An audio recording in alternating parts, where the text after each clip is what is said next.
Okay. Everybody, welcome. It's my honor and pleasure to introduce Shelby Cota, who is the client success manager at Spectrum Printing Company. How you doing today, Shelby? I'm doing good. How are you? I'm good. I'm good. Listen, we want to know about you. Tell us a little bit about yourself and Spectrum, the company you work with. Well, a little bit about me. I have been in the printing industry for 1 month shy of 9 years. Wow. So I came into it straight out of high school, getting out of my high school job, and learned from my dad and then everybody else that was already at the company. Spectrum's been in business for 35 years, so we have grown with the industry and how the industry has changed. And yeah, I'm now the lead client success manager here at Spectrum. I've got a team of about 4 or 5 other CSMs, and we we kind of help get in all the orders, sell Yeah. for Spectrum. That's awesome. I could actually really relate to your story, Shelby. I also worked for my father for close to 17 years, and respect to you because I know it's not always as easy as everybody thinks it is. But you're telling me that you are a client success manager. What does that mean exactly? I like that term. I'm not really familiar with it. How do you describe your job? Well, we wear many hats. So our structure is a little bit different than some other larger print shops in that we don't have outside salespeople. Hmm. So basically, as a client success manager, we do it all. We do the sales. We're responsible for growing the new business, getting referrals, etc. We are the ones who are building the relationships with the clients. We're estimating all of our jobs, and managing the jobs throughout the shop. So basically, from start to finish, if you're with Spectrum, we have one person, and that's your client success manager, and that's who you can call or email to talk about the whole job, and we know it from start to finish, Wow, you what's going you guys are like the Marines of the printing industry. That's insane. I mean, good for you. So you go out there, you go on sales calls, you develop new customer relationships, but then you're also doing the estimating. I mean, that's a lot of good for you. That's a lot of Yeah. responsibility. Tell me, I know that you guys were like one of the first to invest in digital embellishment. And I don't know, can you tell us a little bit more about what you guys are doing with the digital embellishment and maybe, I think a lot of people are interested, like what is that sales call like when you're sitting in front of a customer or a brand and you're trying to pitch them on digital embellishment? How does that go? So we were one of the first. When we got it, it was all very new. We were all kind of like, okay, cool, we have this new technology now. How do we tell people that we have it? So the first thing we did was went and made some really cool marketing pieces, things that we felt like people would want to touch, keep, hang up in their office. And I feel like we achieved that goal pretty well. We have a Gila monster that's has native to Arizona, but also has some texture. Has our logo right on it. We've made it into posters, mailers, etc. So people see that and they want to keep it, and they ask, can I take this? Of course. And we want them to put it up on their office and have our logo right there, every time they turn around and look at that Gila monster. Um, we You have to understand that the digital embellishing isn't for everybody. Sure. It's not something that everybody has a budget to just throw money at, but you never know who is interested in it. So companies that you really don't expect, they may be small, they may, you might not think that they have a whole lot of interest in it.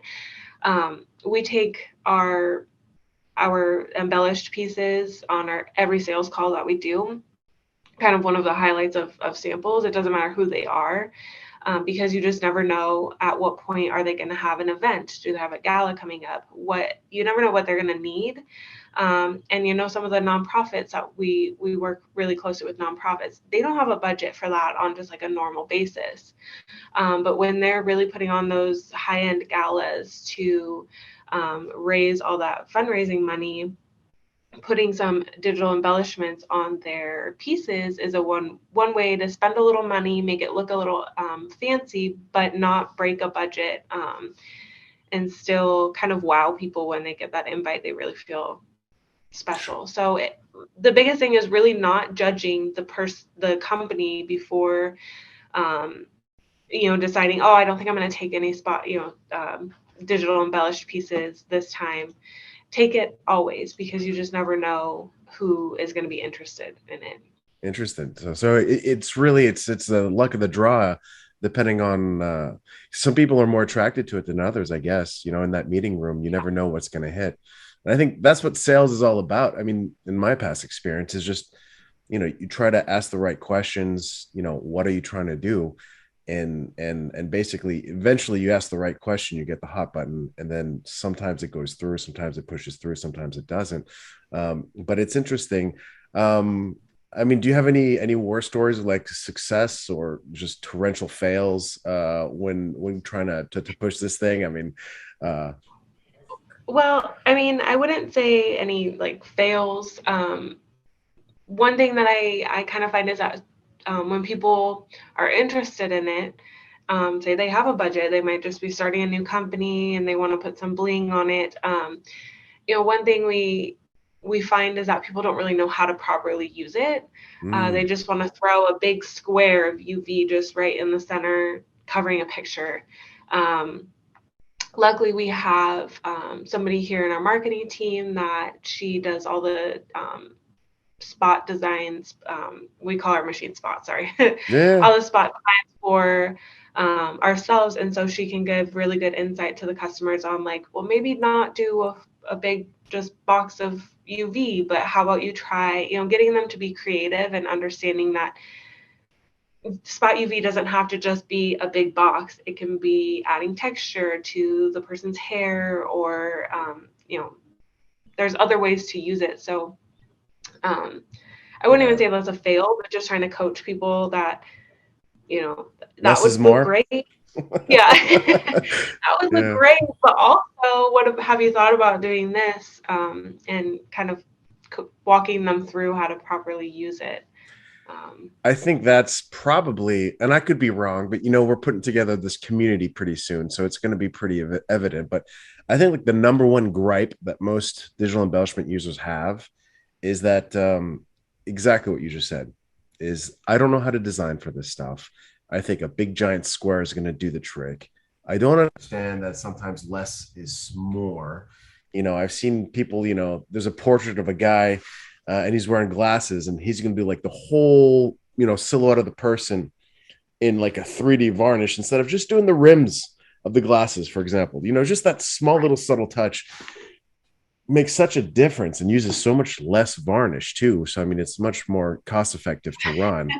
I think that's a really interesting observation, but I think, it's kind of our responsibility to teach the designers how to design for this stuff, because I know we spoke last week, and sometimes you get these designs and you just want to smash your head against the desk because you're like, man, this could have looked so awesome. This could look so spectacular. And unfortunately, you're not fully understanding what it is that we can do for you. Do you run into that, a lot of that the designs are just not adapted? Yeah. I mean, luckily, I feel like we have a pretty good client base that knows that we're a partner with them. We want to help them be successful. We want them to Yeah. come out with a beautiful product. And so a lot of times I'll tell people, let us show you what we think would look good. And by giving them something, a sample, a press proof before we do the whole job, showing what we think would look great. Yeah. Maybe they have a few small edits to it, but then you get the small few that are like, no, I want what I want, and I want this big box of really high, high micron UV. And it's like, okay, All I right. mean, we can do that too, but That's no, funny. Yeah, I we can know the talk feeling. how to make it better. But yeah, we run into both. We have some people that just know that we're, Spectrum will take care of us. They'll know what to do. Let's just tell them we want UV on it, or we Yeah. want gold foil. Yeah. We make it So happen. Shelby, you're in charge of getting new business too. Do you ever, let's say you get a job, just a print job.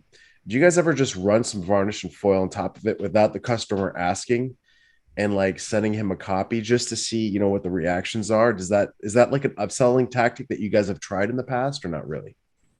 Um, I think we've dabbled in it a little bit. Yeah. It's definitely something that if we have the machine, already fired up running, Right. why not? If we know that this piece, this brochure that this person is doing, would look really good, and we know that they're probably going to do it again, but we Yeah. know that if you added foil to that cover, it would look really great. Yeah. It would just take the piece up.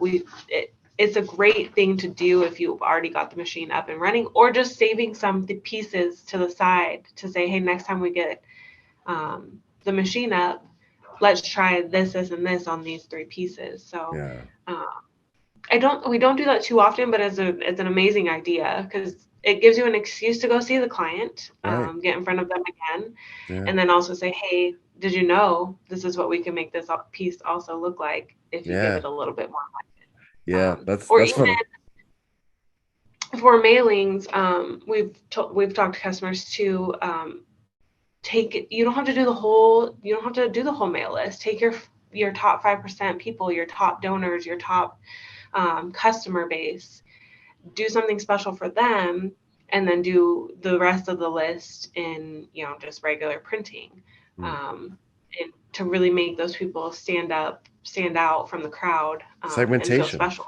That's smart. Yep. Segmentation and segmenting your data. And yeah, I love that idea. That's really, really creative. Tell me, you've run a lot of this stuff. You've been selling digital embellishment for, you said, how many years now? How long have you guys had the equipment? Um, 6. 6 years. I think we got it in 2015 ish. Okay, and you've been there since the beginning, right? Yeah. Yeah. So Yeah. you've got all the experience. Tell me, what's the funnest? What's your favorite job that you've run so far at Spectrum? I have a couple. Okay, um, good. we have one of our local casinos, for a while, was doing some birthday postcards or birthday mailers, and they kind of went all out. They did rose gold foil, all on the same piece. They did this crackle ice foil, which when we could get it and when it was being made was probably my favorite. It was like a holographic, but not like overly holographic. Um, One of my favorite things to use ever. And they did uh, the variable names in foil. And Ooh, so that piece is one of my favorites just because it showcases a few different things that we do and do well. It's such a great piece to go out with. Here's something that you can do, names and variable with foil, but you couldn't do that before. What are you going to buy a die for every person's name? No, that's not that's practical. fun. So that's a fun piece that it looked amazing. And then to add in those extra pieces, and it sounds Yeah. like a lot, but it really wasn't. It was elegantly done, from a designer too, so they understood Wow. how to use it properly. Did you guys have to coach that designer, or had they done it with you guys before? Or They had used it a little bit before. They didn't really need any coaching, surprisingly, so they kind of just took it and ran with it and told us exactly what they wanted. Now, we gave some coaching on the colors, like what Mhm. we thought would look best, gold here, but Yeah. also like the instead of holographic, what about this cracked ice? I don't know the official word for it, but this cracked ice holographic looking, and they really liked that. And I think it also had spot UV on it too. So this Yeah. is kind of a little Ooh. sample of the piece. That's Yeah. it's hard to get in that No, I picture, see it. but It's got variable um, data up there. yeah, yeah. And Yeah. then the other side Oh has wow. this is a cracked ice. So it's white, but it Yeah. still gives like a little shimmer to it. Wow. Amazing. Did you ever play around with the transparent one? The ones, I don't know if that's what cracked ice is, but there's like these see-through ones where it's like a clear foil, but it's got like a glimmer of holographic pattern inside it. Yeah, Is that that's it? exactly what this is. Yeah. And it's one of Oh my yeah. favorite, but I think we couldn't find anybody that made it anymore, if I'm not mistaken. Yeah. We were buying rolls, and then all of a sudden they were like, yeah, that's like our last roll that Really? we've Oh, well, producing. So maybe I'll see this video and have to make some more. Huh? If enough people get behind it, that would be it'll. great. Yeah, yeah. Well, I love that. Honestly, I remember when I was back with MGI, one of our techs did this eagle. It was like this Chinese eagle. It was phenomenal looking, and that's when we discovered this cracked ice thing, and we just lost our minds because it was just absolutely beautiful. And it's the kind of stuff that I'd bring home to my kids, and my kid's like 6 years old. What does he know about printing? And he'd be like, yeah, he put up in his room. I'm like, that's meaning something. If a 6-year-old, instead of looking at YouTube and trying to grab my screen, my phone, is putting this up in his room, it's probably a good sign. So yeah, exactly. Okay, so the selling part and the marketing part, a very exciting conversation. Tell me more about like estimating. For you, what is like the biggest challenge when it comes to estimating for digital embellishment? Biggest challenge I would say is the fact that a lot of our clients are coming to us with ideas and not actually something, to show us. And so you're basing it off of somebody's vision that they have in their mind, not actually designed. So I guess estimating could work a few different ways. We base all of our prices off of the percentage of the coverage on the sheet. And so we kind of have to go on a whim and let the client know that these are all estimates until we see your final art. I estimated high. I try to estimate high on everything because I want to go back and say, Smart. hey, here's it's Yeah. not going to cost you as much because of this, instead of having to go back and say, guess what is higher. Nobody wants that So conversation. exactly. So we estimate high based on the percentage, and I think we've got it down pretty well. Although we all do our own estimates, only a handful of people are actually doing the spot UV and foil estimates, Right. just so that we don't have too many inconsistencies. We can keep it pretty consistent. So Well, that's a smart that would, tactic. that would be my biggest struggle, is just that sometimes we don't actually have anything to see. Until we actually have the design in front of Yeah. us, but people want to know what it's going to cost before they put all the effort into the design. So yeah, you're shooting from the hip because you don't know what the file's going to look like. So percentage wise is one thing, but I think another thing too is a thickness of the varnish that you put down. So how do you guys estimate for that? Do you just do like low, medium, high? Do you say, all right, we're going to do it this many microns? Or I mean, how does that conversation go for you? We do exactly low, medium, high, and we don't come across too many people wanting that really thick, like the really 3D kind Yeah. of effect. Yeah. Most people are just going based off of what we think is going to look good. They're leaving it kind of up to us. So we do estimate low, medium, high, and to kind of ballpark it, I would go medium just Yeah. to be on the safe side, knowing that it's probably going to fall within our low range, but that we're still covered. Sure, sure. That's really. Do you have any like underrated tools that you use that are kind of indispensable for your job now? Is there anything that you found that's really something like your go-to? Um, Other than our estimating calculator for, specifically for our embellished Yeah. stuff, not really. I have some things that I think would be like, it would be great if we could show digitally what, foil and UV would look like on the piece without actually having to print out a piece. Although people want to feel it and they want to see it. But there's times when I feel like if only there was some software out there that could show the foil in a PDF without being like everything in pink, No kidding. is where your foil is going to be. So that you think like a pre-visualizer where you could just put in the PDF and it would automatically do it for you, you think could be a helpful tool to sell? Yeah. Okay. I think it could be a helpful tool across. I mean, even just for standard foil, because you can't. Or even just for print too. I mean, Right. yeah. You can't Okay. tell people what a foil die is going to look like until you actually purchase a foil and run a sheet through your letterpress. So Okay. Um, That's interesting. Well, you know what, Shelby? I think I know a guy that's going to hook you up. So we'll talk about it afterwards, but I think I might have something for you that I think would be helpful. So I'll let you know, and it could be interesting. Listen, if you can ask any other JETvarnish users, their client managers, one question. So it could be on the sales side, it could be on the estimating side, it could be on the market development side. I feel like you're doing a lot of marketing as well. What would you want to know? What would you ask them?